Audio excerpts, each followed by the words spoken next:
अत्यंत महत्त्वाचा प्रश्न आहे सर, नीट ऐका. शेतकऱ्यांच्या समस्येवरील मुख्य तोडगा कर्जमाफी आहे. चूक की बरोबर? चूक. 100% हे उत्तर चूक आहे. कारण कर्जमाफी हा शेतकऱ्यांच्या आत्महत्यावरचा तोडगा असूच शकत नाही. कारण आजपर्यंत मागच्या कित्येक वर्षात दरवर्षी कर्जमाफी होती, हजारो कोटीची होती.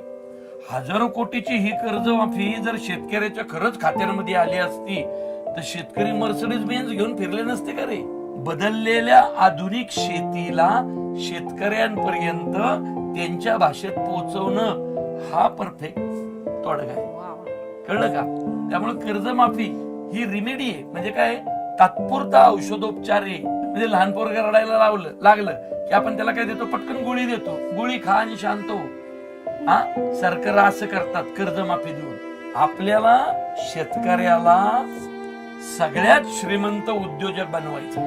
तर शेतकऱ्यांनी स्वतःच्या आत्महत्यांवर स्वतःच आता तोडगा काढला पाहिजे.